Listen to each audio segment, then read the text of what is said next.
नमस्कार, मैं खुशी और आप देख रहे हैं हिंद सागर। आइए नजर डालते हैं आज की बड़ी खबर पर। महाराष्ट्र में शराब प्रेमियों के लिए एक अहम खबर यह है कि राज्य सरकार ने शराब पर एक्साइज ड्यूटी बढ़ाने का फैसला किया है। इस फैसले से राज्य के खजाने में 14,000 करोड़ रुपए का रेवेन्यू बढ़ेगा, लेकिन साथ ही शराब प्रेमियों की जेब भी कटेगी। राज्य मंत्रिमंडल की आज हुई बैठक में लिए गए एक बड़े फैसले में आबकारी विभाग ने सरकार का राजस्व बढ़ाने के लिए शराब पर शुल्क बढ़ा दिया है। इसमें भारत में निर्मित विदेशी शराब IMFL पर शुल्क में 1.5% की वृद्धि की गई है। महाराष्ट्र मंत्रिमंडल ने मंगलवार को आबकारी विभाग में राजस्व बढ़ाने वाले बदलावों को मंजूरी दे दी, जिसमें शराब पर शुल्क में बढ़ोतरी और नए कार्यालयों एवं पदों का सृजन शामिल है। राज्य मंत्रिमंडल ने राज्य अनुसूचित जाति SC आयोग को वैधानिक दर्जा देने तथा फिजियोथेरेपी और नर्सिंग के छात्रों के लिए वजीफे में वृद्धि के प्रस्ताव को भी मंजूरी दी है। मुख्यमंत्री कार्यालय CMO की ओर से जारी एक विज्ञप्ति में कहा गया कि एक उच्च स्तरीय अध्ययन समूह ने अन्य राज्यों की नीतियों की पड़ताल की तथा राज्य आबकारी शुल्क, लाइसेंसिंग और कर संग्रह में सुधार के संबंध में सिफारिशें प्रस्तुत की।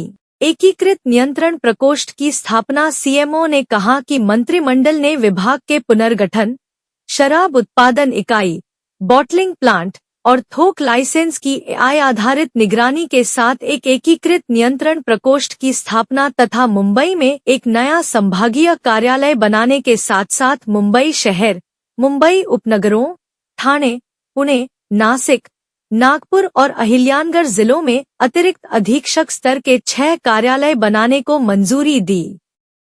राज्य ने एक नई श्रेणी भी शुरू की है, अनाज आधारित महाराष्ट्र निर्मित शराब MML, जिसका उत्पादन विशेष रूप से स्थानीय निर्माताओं द्वारा किया जाएगा।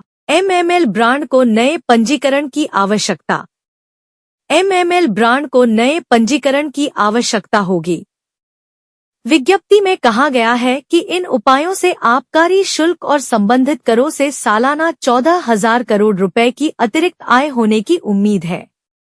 मुख्यमंत्री देवेंद्र फडणवीस की अध्यक्षता में मंत्रिमंडल ने महाराष्ट्र राज्य अनुसूचित जाति आयोग को वैधानिक दर्जा देने के लिए मसौदा विधेयक को मंजूरी दे दी। यह विधेयक राज्य विधानमंडल के आगामी सत्र में पेश किया जाएगा।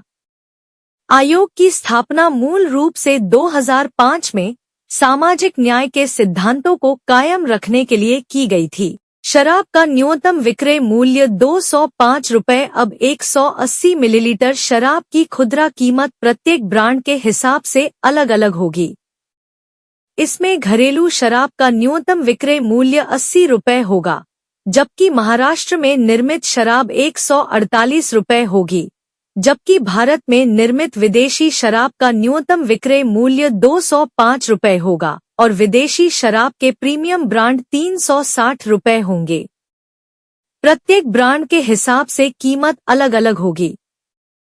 15% का अतिरिक्त शुल्क लिया जाएगा। शराब की कीमत के साथ साथ उत्पादन बढ़ाने के लिए सीलबंद विदेशी बिचौलियों के होटल और रेस्टोरेंट को अनुबंध के माध्यम से लीज पर चलाने की मंजूरी दी गई है। इस पर 10 से 15% का अतिरिक्त शुल्क लिया जाएगा। में अब तक के लिए बस इतना ही। फिर होगी आपसे मुलाकात ऐसी एक और बड़ी खबर के साथ। तब तक के लिए नमस्कार और देखते रहिए हिंद सागर। ऐसे ही लेटेस्ट अपडेट्स के लिए हमारे चैनल को सब्सक्राइब करें और तुरंत नोटिफिकेशन पाने के लिए बेल आइकन प्रेस करना ना भूलें। और यदि आप हमें फेसबुक के माध्यम से देख रहे हैं तो हमारे चैनल को फॉलो जरूर करें।